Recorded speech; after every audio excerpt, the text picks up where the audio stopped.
29-ാം ദിവസം വെള്ളിയാഴ്ചയിലൂടെ കടന്നു പോകുന്ന ലാലേട്ടൻ്റെ തുടരും എന്ന് പറയുന്ന ചിത്രത്തിൻ്റെയും അതോടൊപ്പം തന്നെ നരിവേട്ട എന്ന് പറയുന്ന ഇന്ന് തിയേറ്ററിലെത്തിയ ടൊവിനോ തോമസ് ചിത്രത്തിൻ്റെയും ഏറ്റവും പുതിയ അപ്ഡേറ്റുകളാണ് ഈ ഒരു വീഡിയോയിൽ ഉൾപ്പെടുത്തിയിരിക്കുന്നത്. അതിലേക്ക് വരാം. അതിൻ്റെ മുന്നേ മൂവി പ്ലസ് മീഡിയ എന്ന് പറയുന്ന നമ്മുടെ ചാനൽ ആദ്യമായിട്ട് കാണുന്നവരാണെങ്കിൽ സബ്സ്ക്രൈബ് ചെയ്യുക. നരിവേട്ട എന്ന് പറയുന്ന ഇന്ന് തിയേറ്ററിലെത്തിയ ടൊവിനോ തോമസ് ചിത്രത്തിൻ്റെ ഗംഭീരമായിട്ടുള്ള റിപ്പോർട്ടൊക്കെയാണ് ആദ്യ ഷോ കഴിഞ്ഞത് മുതൽക്ക് തന്നെ പ്രേക്ഷകരിൽ നിന്നും നേടിയെടുക്കാൻ സാധിച്ചത്. കഴിഞ്ഞ ഓണക്കാലത്ത് തിയേറ്ററിലെത്തിയ അജയൻ്റെ രണ്ടാം മോഷണം എന്ന ചിത്രത്തിന് ശേഷം വീണ്ടും ഒരു ടൊവിനോ തോമസ് ചിത്രത്തിന് പോസിറ്റീവ് റിപ്പോർട്ട് കിട്ടിയിരിക്കുന്നു. ചിത്രത്തിന്റെ റിവ്യൂയും റെസ്പോൺസ് കാര്യങ്ങളെല്ലാം വരുന്നതിന്റെ മുന്നേ തന്നെ മണിക്കൂറിൽ രാവിലെ 1500ഓളം ടിക്കറ്റ്സുകളൊക്കെയായിരുന്നു പെർ അവറിൽ സോൾഡ് ഔട്ട് ആയതെങ്കിൽ ചിത്രത്തിന്റെ പോസിറ്റീവ് റിപ്പോർട്ട് വന്നതിന് ശേഷം ഈ ഒരു മണിക്കൂറുകളിൽ ഇപ്പോൾ നമ്മൾ ബുക്ക് മൈ ഷോ ആപ്പ് എടുത്ത് നോക്കുന്ന സമയത്ത് 4000-ന് മുകളിൽ ടിക്കറ്റ്സുകളാണ് പെർ അവറിൽ ബുക്ക് മൈ ഷോ ആപ്പിലൂടെ മാത്രം ഈ ഒരു പ്രതികൂല കാലാവസ്ഥയിലും ചിത്രത്തിൻ്റെതായിട്ട് സോൾഡ് ഔട്ട് ആയിക്കൊണ്ടിരിക്കുന്നത്. ചിത്രം പ്രേക്ഷകർക്കിടയിൽ പോസിറ്റീവ് റിപ്പോർട്ട് നേടിയെന്നും സിനിമ വിജയത്തിലേക്ക് നീങ്ങുന്നു എന്നതിന്റെ സൂചകമാണ് ഇത്തരത്തിലുള്ള ബുക്കിംഗ് കാര്യങ്ങളെല്ലാം കാണുന്ന സമയത്ത് നമുക്ക് വ്യക്തമാവുന്നത്.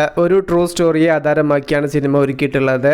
ടൊവിനോ തോമസിന്റെ കൂടെ സുരാജ് വെഞ്ഞാറമൂടും പ്രധാന വേഷത്തിൽ ചിത്രത്തിൽ എത്തുന്നുണ്ട്. പ്രേക്ഷകർക്കിടയിൽ നല്ല അഭിപ്രായം നേടിയ സിനിമ തിയേറ്ററിൽ വലിയ വിജയം കൈവരിക്കുമോ എന്നുള്ളത് നമുക്ക് വരും ദിവസങ്ങളിൽ കണ്ടറിയാം. ലാലേട്ടൻ ശോഭന തഴുമൂർത്തി കൂട്ടുകെട്ടിൽ തിയേറ്ററിലെത്തി വലിയ വിജയം കൈവരിച്ച മൂവിയാണല്ലോ തുടരും എന്ന് പറയുന്ന ചിത്രം തന്റെ 29-ാമത്തെ ദിവസത്തിലൂടെയാണ് കടന്നു പോകുന്നത്. ചിത്രത്തിന്റെ ബുക്കിംഗ് കാര്യങ്ങളെല്ലാം നോക്കുന്ന സമയത്ത് 29-ാമത്തെ ദിവസം ഈ ഒരു 6 മണി സമയത്തോടടുക്കുന്ന സമയത്ത് മണിക്കൂറിൽ 1000ഓളം ടിക്കറ്റ്സുകളാണ് പെർ അവറിൽ സോൾഡ് ഔട്ട് ആയിക്കൊണ്ടിരിക്കുന്നത്. ഓരോ ദിവസം ചെല്ലും തോറും ഇപ്പോൾ കളക്ഷനിൽ വലിയ ഇടിവ് തന്നെയാണ് നമുക്ക് കാണാൻ സാധിച്ചിട്ടുള്ളത്. ഇന്നലെ ഈ ഒരു ചിത്രത്തിന്റെ കേരള ബോക്സ് ഓഫീസിൽ നിന്നും 86 ലക്ഷത്തോളം രൂപ നേടാൻ വേണ്ടി സാധിച്ചിട്ടുണ്ടായിരുന്നു. 28 ദിവസത്തെ ചിത്രത്തിന്റെ കേരള കളക്ഷൻ 114 കോടി 37 ലക്ഷം രൂപയാണ്. ചിത്രത്തിന്റെ 28 ദിവസത്തെ ടോട്ടൽ വേൾഡ് വൈഡ് കളക്ഷൻ 225 കോടിക്ക് മുകളിലേക്കും എത്തപ്പെട്ടിട്ടുണ്ട്. ഇതുപോലുള്ള സിനിമ അപ്ഡേറ്റുകൾക്ക് വേണ്ടിയിട്ട് മൂവി പ്ലസ് മീഡിയ എന്ന് പറയുന്ന നമ്മുടെ ചാനൽ സബ്സ്ക്രൈബ് ചെയ്യുക, സപ്പോർട്ട് ചെയ്യുക.